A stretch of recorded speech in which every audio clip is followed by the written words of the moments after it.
The Easier, Better for Construction podcast. I'm your host, Felipe, Engineer Manriquez. This show is all about the business of construction. Yes! Yay! Welcome. Welcome, everybody. Welcome to the show. I'm so happy that you're all here. Welcome to the Easier, Better for Construction podcast.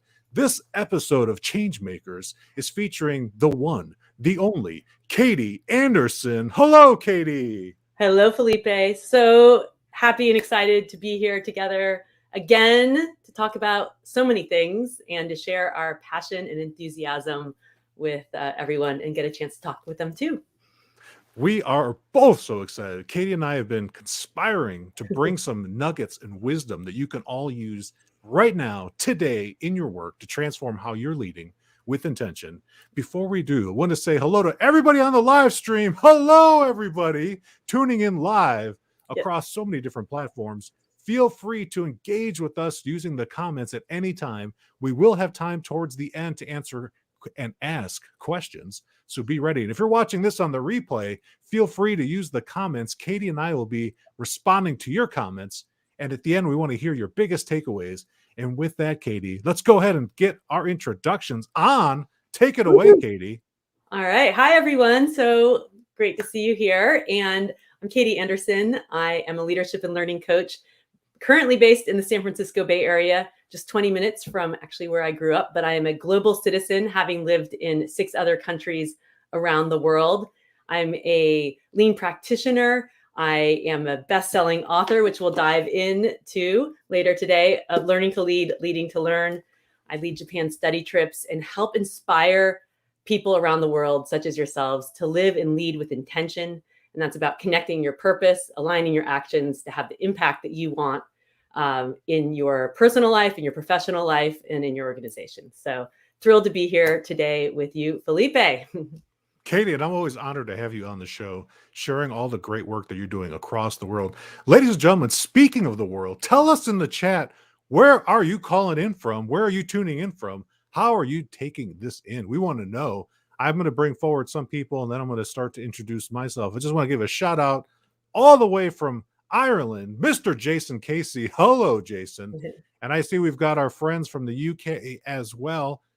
The one, the only, Edward Murphy. Hey, Edward, great to see you. Let us know in the chat. My name is Felipe Engineer Manriquez. I am the CEO and host of the Easier, Better for Construction podcast, where we bring people in all over the design and construction industry, including owners, architects, engineers, trade partners, owners reps, consultants, beautiful people, authors like Katie, and who work to transform and improve how we build today. I'm also the lean construction director at McCarthy Building Companies by day. We are a national general contractor, and building with people, respect for people is my jam. It's what I love to do. So that's who I am. Who else do we have here? We've got some more friends from the United States. I'm just going to tag in a couple of people, and then we're going to get started, Katie. We've got Jake. Woot, woot. Yeah, Jake, we're ready to start. We've also got Job. What's up, Job? So glad that you're here. And it looks like we've got some more friends from Ireland. Oh, we've got some friends from Sweden. What's up, Amr? Yay. And we've got more in the United States coming from Nala. Yeah, and Colombia. Hola todos de South America. Hola, Andres. We got Andres, and then we've got my good friend, another Katie, the one, the only, Katie Simmons. Yay. What's up, Katie? All the way from Chicago, Brandon. We've got Texas in the house, one of the best states. Nicaragua, international show. And then my friends, maybe still in San Diego, Carolina. Thank you for tuning in, Carolina. Awesome. We've got Florida. Oh, my God. And India. Here we got our friend from India. Welcome, everybody. Thank you so much. Katie, let's get right into it. Oh, whoa. One more. And the beautiful continent of Africa. We've got Zambia. Man, we're all over the world today. And I appreciate all the people in the non-US time zones tuning in at nighttime or in the early morning. We are so appreciative. You're taking time out of your sleep time. You make sure you treat yourself and get some more sleep when you go to bed. So, Katie, I want to start off with defining what is people-centered leadership? It's a great question. And it's about connecting with the very thing that you mentioned, Felipe, that lights you up. It's about respect and leading with the connection of our humanity. So the thing that's about our purpose is something bigger than what we want to be achieving for our organizations. It's about remembering that we're all human beings first and foremost. It's about tapping into all of our creativity, all of our potential, and creating an organization that sees everyone as a contributor to solving problems, to coming up with ideas, and to be coming to work doing the right thing and creating an organization and structures that allows that to happen. So to me, that is about what being people-centered is. And it's about leading with a connection with the heart and people first, and then leading with the mind to solve problems and achieve the things that we need to do. Katie, do all the organizations we work with have problems? Well, we all have problems. Problems are abound. No, as they say at Toyota, and Mr. Yoshino, the subject of my book, always says, "No problem is a problem." So if we don't see any opportunities, if we actually think everything's perfect, that's the problem. So if we can make problems and things that aren't quite right or not as good as they could be visible, then we have an opportunity to use our creativity to make things better. And so it's about having humility to know that we're not perfect, our organization's not perfect, and to make that visible as well so that we can address it and make things better. Yeah. I love that, Katie. Katie, your philosophy definitely embodies the continuous improvement part, and more importantly, the respect for people Mm, part. And I think that for a lot of people tuning in, at a lot of organizations right now today, you might not be in a culture that mm, celebrates problems. You might be in a culture where problems are hidden or not made visible, and where people's expectations, sometimes unspoken, mm. is to just come with solutions and take care of problems. But when you do that, as Katie was mentioning, you're shutting down people's creativity. Yeah. And if we make it visible, like she said, making problems visible allows for more people to get involved. And now you're tapping into the genius of your entire group, your project team, your leadership team, the people working at the front line in the construction project sites, for those of you tuning in, or in management or manufacturing or whatever industry you're in. Take advantage of the people's creativity and their genius and knowledge. They're not going to be able to help if you don't have a way to make it possible. What's an easy way, Katie, to make problems visible in your experience? Well, certainly actually talking about them and highlighting it, not trying to bury it, and asking questions. So, as leaders, to even say, what's one thing that could be better, or one thing that's not working quite right, and inviting people to actually say something, opposed to creating systems that only reward when we're doing things right, because then that makes people feel less likely that they want to share the things that aren't going so right. So the more we can ask for that bad news or for the opportunities, and then not blame people when they actually bring that forward, but thank them for making a problem visible or an opportunity for improvement visible, that's going to create that sort of feed onto itself and create that culture that we want to see. I love that, Katie. Just starting with the conversation. And I want to say that earlier this year, Katie, I had the privilege of attending one of your workshops, and we got to go into breakout sessions and practice Mm, doing some visioning, as well as hearing some really great questions. And you really set the bar and expectation for those of you listening to make this transformation start to happen with your teams. Katie is saying all you need to do is just start with a question and just asking, what problem are we mm. trying to solve, or what problem do we have here, and focusing on the issues and not the people. Absolutely. So two things around that. So thanks. And I'm so happy you were able to attend some of my workshops earlier this year, the Leading to Learn Masterclass and one of the Hoshin workshops with Mr. Yoshino. Asking questions is one of the most powerful shifts that we can make. And there are two challenges that we often have, is that we, one, often think we're asking questions, but they're really like our ideas disguised as a question. So those leading questions, those yes or no questions, we're putting, or the multiple choice questions, that was this or this or this, where we're putting boundaries on the thinking. So we want to ask those open-ended questions that with the intention of not having a predetermined answer. And then the second part is to be cautious about when we ask why and not focused on the person, but really focused on the process. That takes away some of the feeling of judgment or blame as well. So if we can really switch from asking leading questions to more open questions, that really, really can accelerate learning and provide a more open space that invites other people's thinking. That was a major shift for me, Katie, because a lot of the times, especially in my work at McCarthy, people see me as the lean expert. And Mm, yeah, I have over a decade of experience implementing lean, multiple project teams. But after I took your course, I shifted my approach. And I mm, actually I could tell you, Katie, 100% it's better. It's oh, much better. And I it, was recently, just as recent as Monday this week, Katie, I got to visit with a project in San Diego. And when I met people on the team on the site, we were talking to the concrete superintendent and one of our general foremen. And I was leading with questions. mm, And I was, they asked me we did the typical introductions, and I just asked some questions with curiosity, mm, not with any kind of like, you should do this or type of advice. Or I kept hearing in my head, like, a lawyer in a courtroom saying, Your yeah, Honor, objection, leading the witness. yeah, You know, and I, yeah, I learned that type of thinking in your workshop. mm, And one of the things that came out of that meeting, we met in the morning, we did a job walk. The superintendent and the foreman wanted to keep meeting, and they want to meet again. mm, And I got invited to come back again.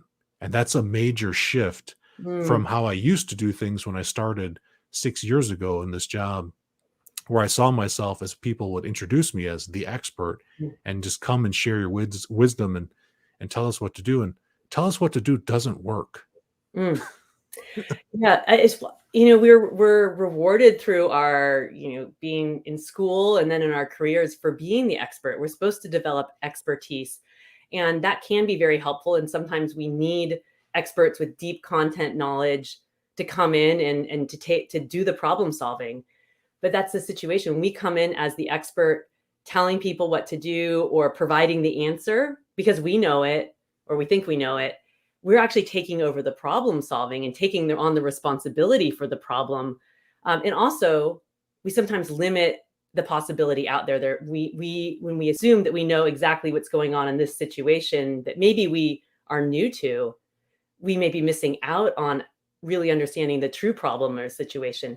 So our challenge as we move from being experts or individual contributors and moving to more people development roles in leadership or coaching or even being a consultant is how do we know when to be helpful by we're the problem owner and we need to apply our expertise versus in this instance, I'm here to be helping someone else think through a problem that he or she has ownership for. And I'm here to provide the structures that allow their thinking and maybe teach some process along the way, but not be providing all the answers. There was a nursing executive that I worked with, and she had a great example about how she managed this because people, she's obviously an expert in nursing. She was very senior in her career, and people expected her to show up as the expert. And so, a way to own her expertise, but still be coaching and developing other people was she would say, I have a lot of experience in this. I've seen many situations very similar. But before I share any of my past experience or ideas, I want to hear what's the truth in this situation, what's happening right here, and then would ask questions. And only later, if they didn't have ideas or weren't clearly explaining the situation, then she could offer some teaching or some suggestions from past situations. So it's a way of acknowledging her expertise and yet saying, what I've experienced in the past may not actually fit for this situation. So let's hear from you about this situation and your thinking about it first. And that was a nice way to sort of traverse that. Katie, I absolutely love that example. Thank you so much. And it reminds me from so many beautiful stories about how a leader is always on a journey. And even when we have the experiences and we think that we've been through exactly the same situation, Mm, we can more deeply honor the people and show respect by asking from them their perspectives. And it reminds me of so many things from Mr. Yoshino-san. And mm, I want to ask you now, Katie, you wrote this book, mm, Learning to Lead, Leading to Learn. mm, And I think that I'm just still always curious is what prompted you and why did you want to bring Mr. Yoshino's story to the world?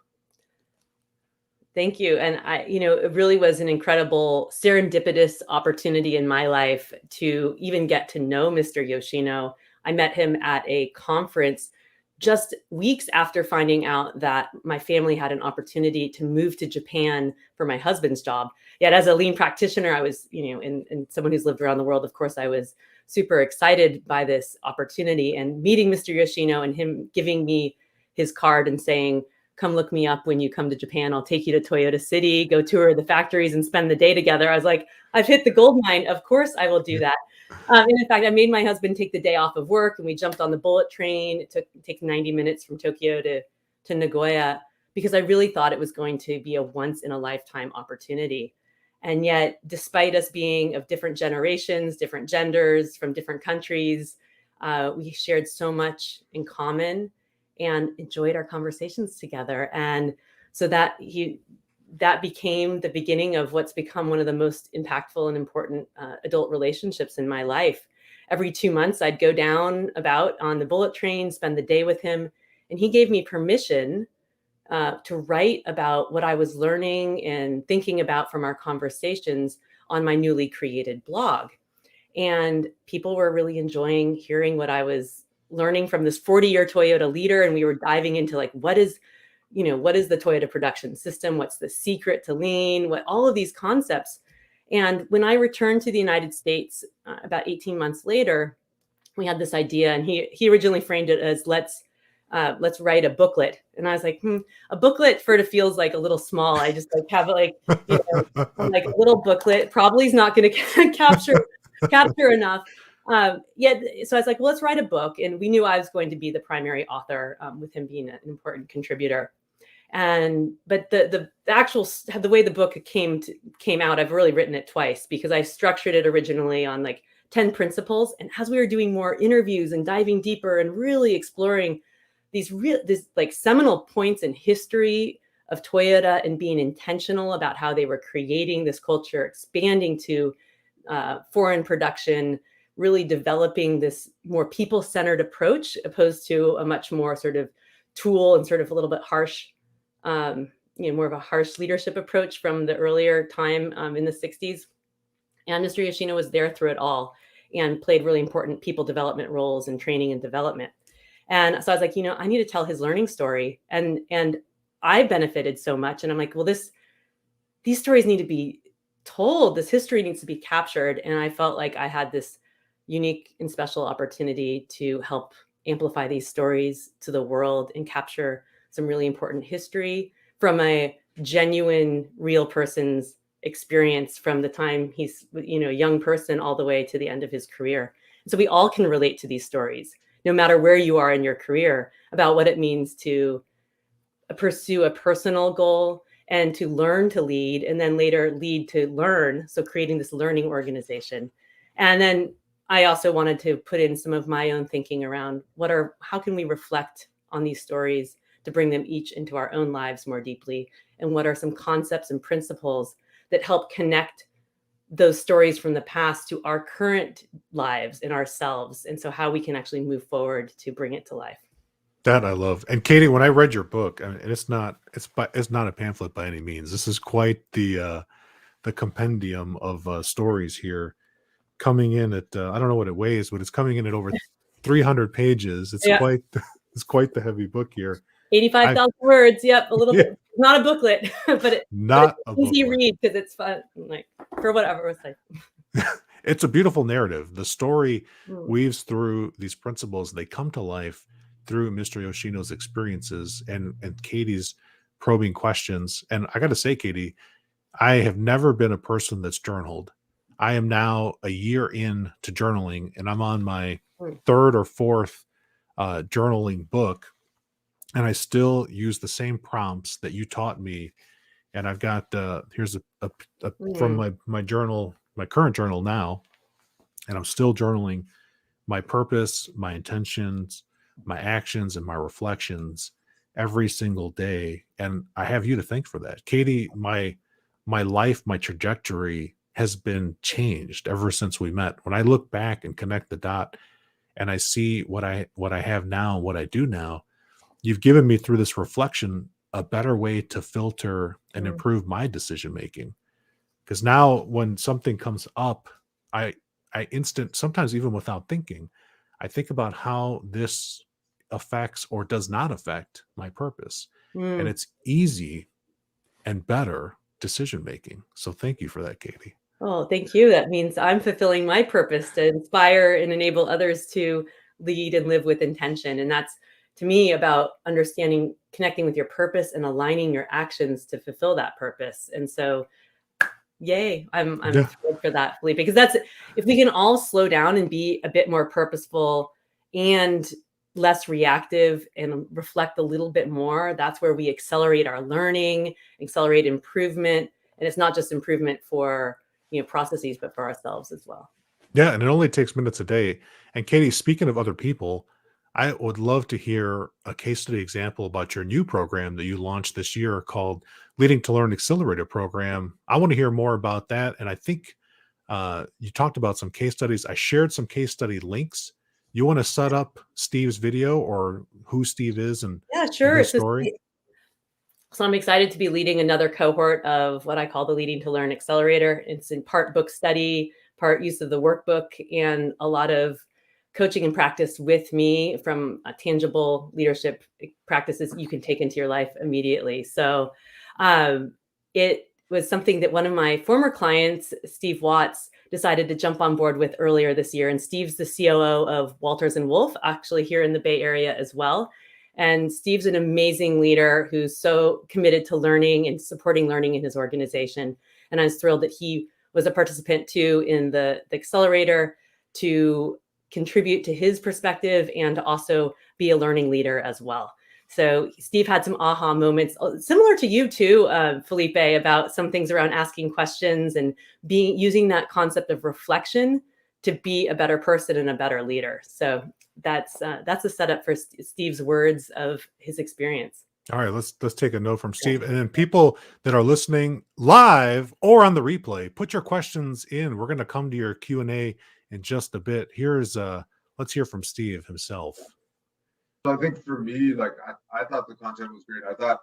I liked having the recordings because if you couldn't be there, you could go back. I actually found I got more out of it doing it offline, just because when you're in it, you're sort of like trying to respond and think and answer questions and but when you're offline, it gives you more time to kind of think it through and kind of. So I put my headphones on and I walk and kind of just put the recording on. So I don't really need to watch the screen, and then just kind of listen to the content as I went. So I liked that part too. The modeling was really great. I liked that part a lot because it shows you, okay, it doesn't feel awkward, even though it feels awkward for you to do it, right? Because it always feels weird when you do it. Like it just in life, it doesn't seem awkward from the outside. So that was really nice to see too. So yeah, that's kind of, I mean, the main things for me were, get better at my questions, don't answer things so quickly, wait a little while, see if you can get the other person to, like, what are they thinking already? Get as much as you can out of it first before you start jumping in.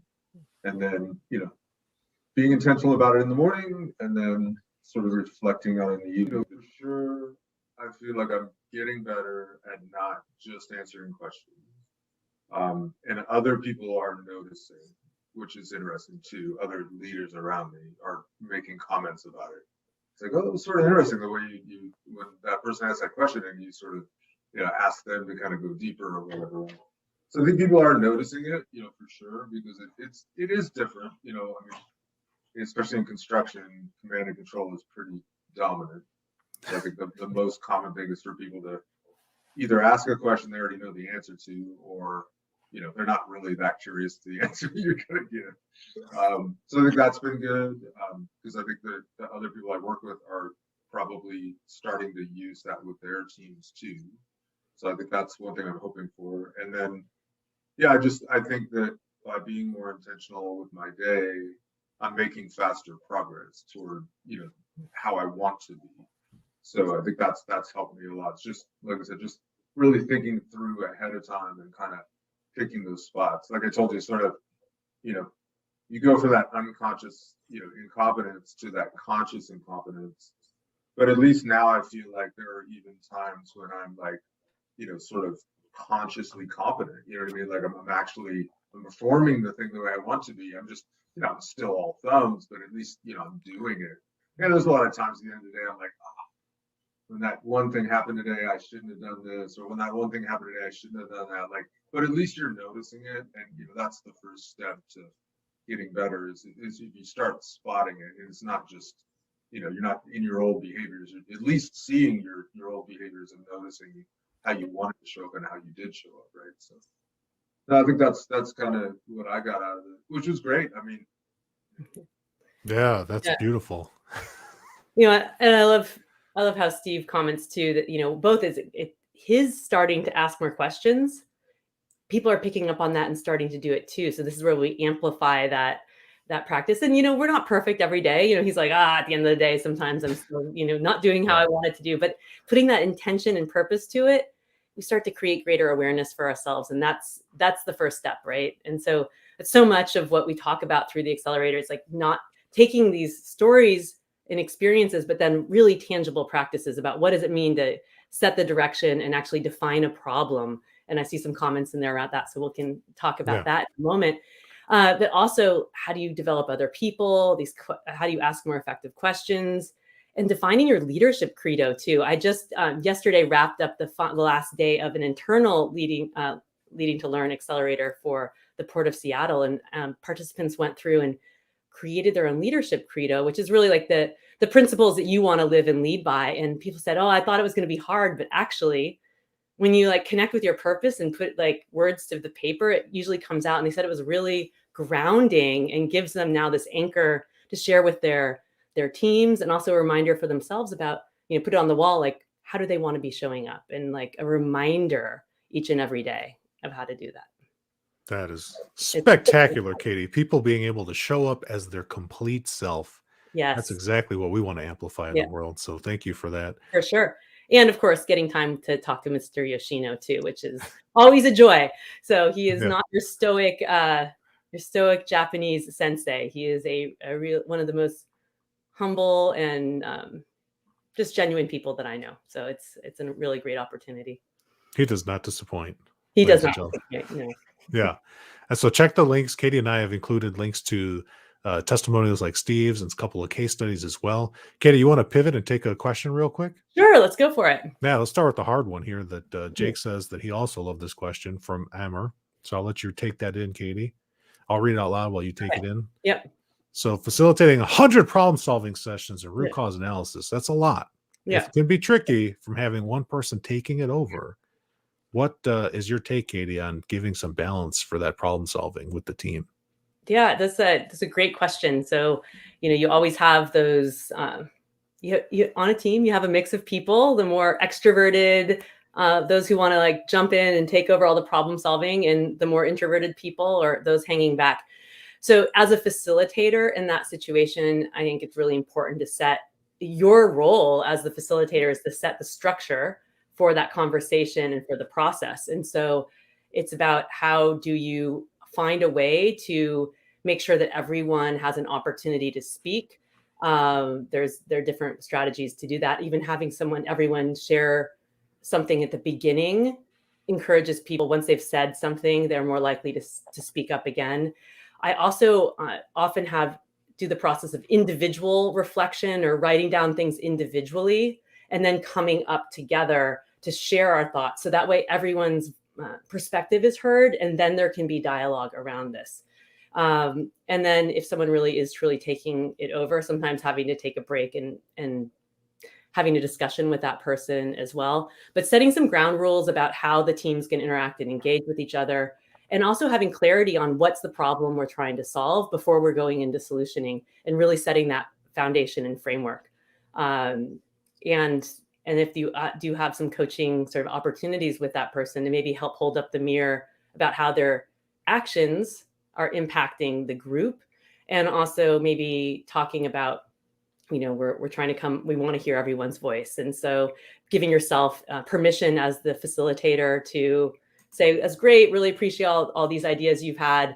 Let's make sure that we're contributing from some other people, and we're bringing out all the ideas, or that we've done some thorough thinking. So they may not be the perfect solution, but those are some tactics that I've tried in the past that can help in that type of situation. Absolutely, What do you Katie. think, Felipe? You've had a lot of Yeah. experience with this too.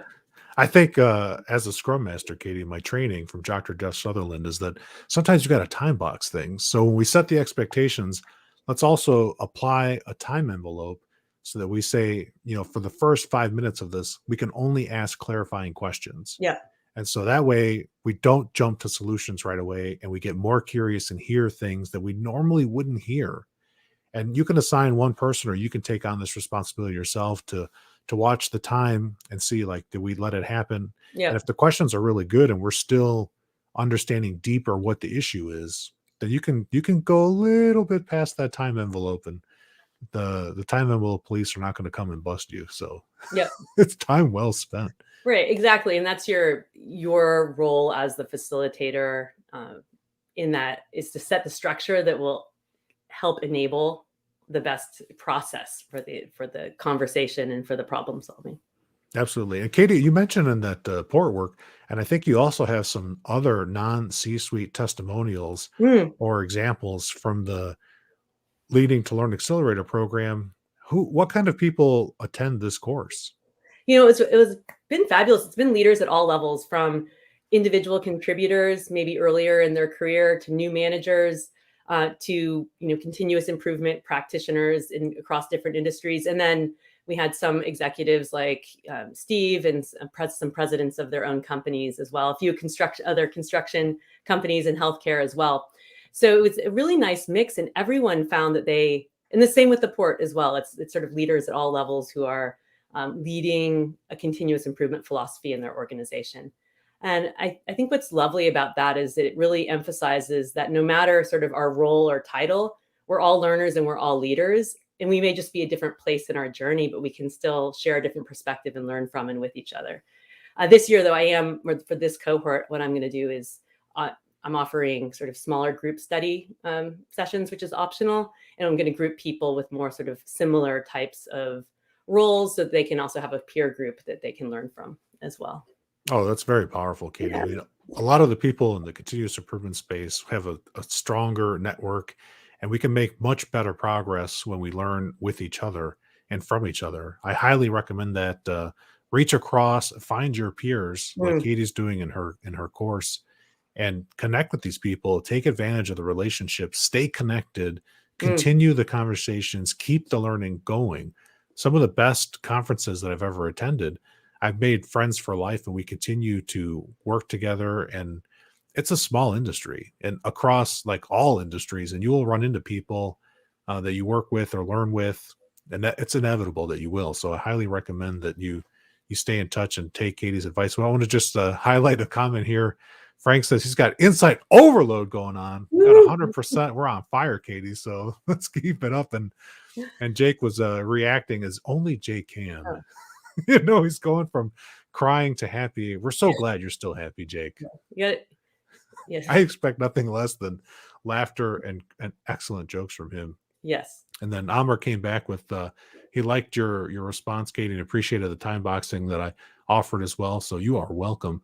Ladies and gentlemen, keep the questions coming. Katie and I are now going to shift and talk about the non-C-suite examples. Katie, can we share one of the testimonials from one of your students? Who do you recommend that we share? I think Caroline's a great example. She's sort of in early mid-career and in a more independent contributor role, but also has some management and consulting responsibilities, some people development responsibilities as part of her position.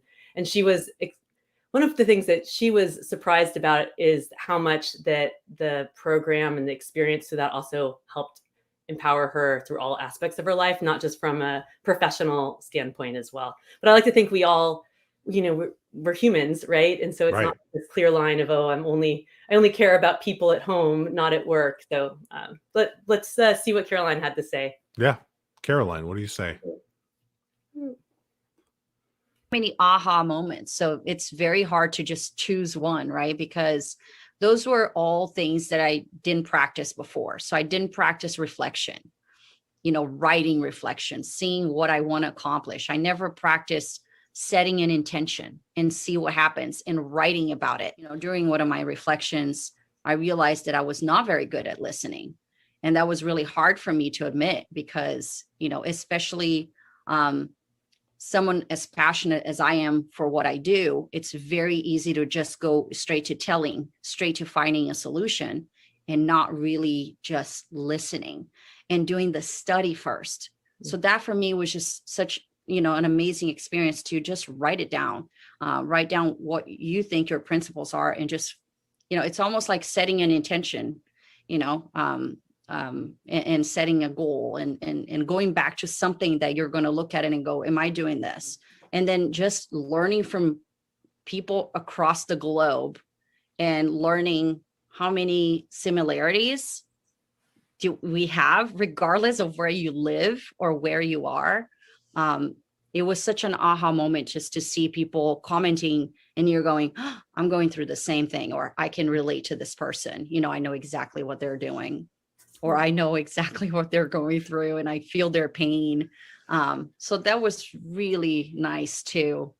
And then the structure, really good.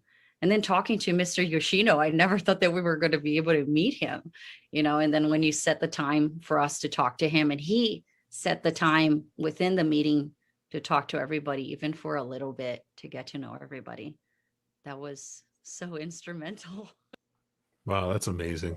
Katie, I mean, just hearing her testimonial and talk about how she can show up. Yeah, exactly. I know, it makes my heart. I mean, you could hear her with the struggle because, like you said, we get rewarded for just getting things done and focusing on results, and sometimes we leave in our wake, hurt people or damaged people. Sometimes that hurt person could be even ourselves. And with your intentional reflection and thinking about how you want to show up every day, you're giving yourself the chance to be successful every day and have a win. Yep. So, love that so much.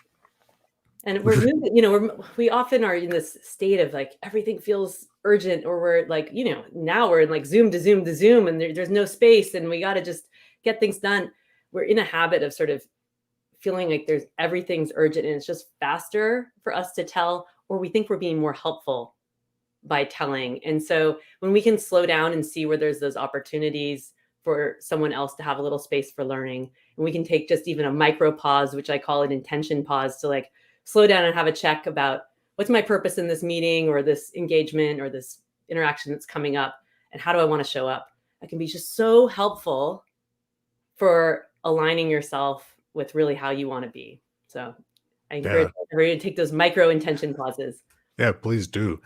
And we've gotten some good comments in. Dr. M says that he loves the concept leaders learning together. Yeah. Yes. Absolutely. I love this. Mr. Yoshino, when we were writing the book, talked about this chain of learning. And I've really taken this because we're all links in the chain. It's not like, we all are leaders and learners together. And it's through our being together and learning together that we strengthen the bonds and strengthen the learning. Yeah, we've got our interconnected World Wide Web here. From Colombia, Job saying that he loves the insights. He's challenged when the environment is not made safe to be vulnerable. Sharing learnings and asking questions. That's an interesting comment, Katie. Can you talk about? Have you heard anything from your workshop participants about being in some challenging environments, and what would you suggest to them? Yeah, and then this question gets asked often. Where many of us are in organizations that maybe it's not as welcoming to share the bad news, and I think the way I would respond to this, and I know how Mr. Yoshino would respond as well, because we fielded this many times, is about how can each of us influence even the area around us. So how do we, even in maybe our small interaction, make it safer for people to speak up? How are we asking people's input or questions? How are we not responding with blame? Because if we can start modeling the way, even if don't have like a title of manager, director, senior executive, we can start influencing the space around us as well, and slowly start creating change. Now, if it's, that could be a real big problem as well, if that's the organization as a whole and is really blaming and really not safe. But where can you start making it safer for people to speak up or for bringing things forward. That is great, Katie. I always often tell people, it's like, stick your hands out, reach around yourself. You're the first person you can start with. And then you put your hands back out again. There are people inside of your span of influence that you can also do that with. So they can be that close, or in this case, they can be worldwide. Or we've got, even Dr. Amr coming back with another way to be helpful is that he sometimes asks the question of, why is this a problem? Mm. That's a good way to diffuse the blame game that we so Yeah. often can fall into. Yep. So I appreciate that, Dr. Amr Katik. And if I mispronounce your name, just correct me in the chat somehow. We want to make sure we get to all the comments and questions. Katie, we only have a few more minutes left. And so, ladies and gentlemen, if you're still with us live, get your questions in that chat now. And if you're watching on the replay, take it away, Katie. What do we got there? Well, so I want to make sure I share this concept of the Daruma dolls. This is a special, some of you who know me know that I'm obsessed with them. You can see my collection in the back here. This Daruma doll, these are paper mache figures made in Japan. Actually, this one was custom made for me in the town of Takasaki, Japan, where I take people on my Japan study trips. And it's infused with special energy from the monks. It's pre-energized dot. When you have a goal, you fill in the doll's left eye. And when you achieve your goal, you fill in the doll's right eye. But what's really important is that it's weighted at the bottom, representing the Japanese proverb, fall down 7 times, get up 8. And it's this real concept about, we're not going to be perfect. They're not going to achieve goals on the first instance. There's a lot of stumbling, falling down, challenges, setbacks. And it's about, how do we keep getting, it's weighted, but it's pretty heavy on the bottom here. It's like a weeble wobble. How do you always get yourself back up and continue to go forward and learn and improve and persevere as well? And sometimes you may not achieve your goal, but if you're able to also learn and improve yourself in the same time, maybe the achievement isn't necessarily the goal that you set out for, but it was the intention that you embodied through the process. So, and this one says intention on it in Japanese. So this part of the shiko is how it's pronounced. And this means heart and this means direction. And that's where I really came to see intention is about knowing your heart and aligning your actions in that direction. So that is perfect. We only got a few minutes left, but I want to just thank every single person that tuned in live. And Dr. M is totally on point that you can influence the space around you, even without the title.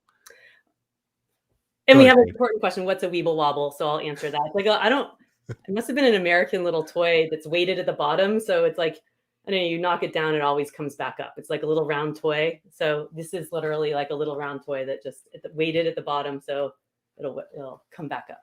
So. Yep. I've got a little tiny one that Katie, you gifted me to get me set with my intention right. And it doesn't matter how many times my son knocks it over, it always comes right back up. Yeah. It's amazing. That is beautiful. I love Dr. M's comment here. He's highlighting one of my favorite sayings that came out of my partnership with Mr. Yoshino, that 1 + 1, when it comes to people, is much more than 2. And so this is a real philosophy of mine. It's why I love working with and partnering with people and this concept of learning and leading together. So Felipe, always 1 + 1 together with you is way more than 2. We're exponential, Katie. Yeah. We're exponential. We've got our intentions in the right place, and we've got Dave coming in with the trivia knowledge. He knows exactly where it comes from. I'm dating myself that I have knowledge of 1970s. I didn't know what it was, but thank you, Katie. No, I'm just kidding. I knew what it was. We had a lot of great toys and a lot of great fun. Yep, and it is exactly like Katie's saying. So I want to thank everybody. Keep the comments and questions coming. We want to hear your biggest aha. So if you got some ahas in the final 60 seconds, let's hear your ahas right now in the chat. Let's see what stood out to you. What are you going to take away from this? How are you going to transform? And while people are putting those in, I want to remind everybody to check the show notes, the description on the replay, or the comments on the different social media platforms, so you can grab those links. Stay in touch with Katie. All of her good information is at kbjanderson.com. You can get it there, or you can just click on the link, because we make it easier and better to stay connected. Right, Katie? Absolutely. How can you make it easier and better every day?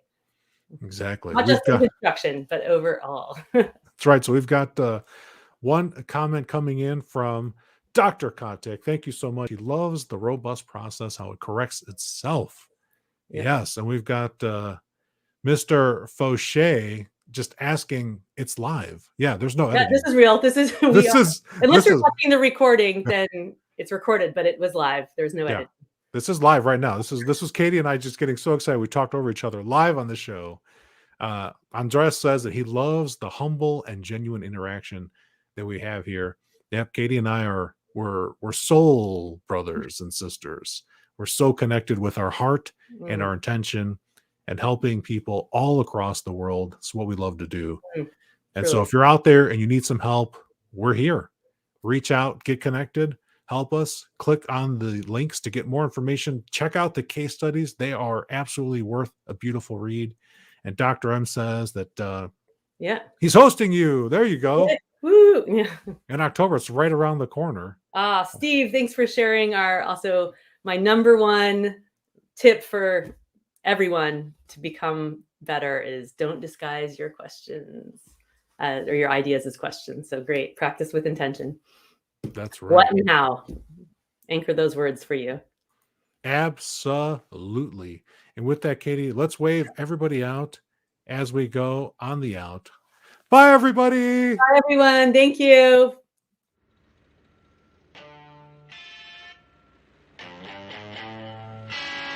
Very special thanks to my guest. I'm Felipe Engineer Manriquez. The EBFC show is created by Felipe and produced by a passion to build easier and better. Thanks for listening. Stay safe, everybody. Let's go build.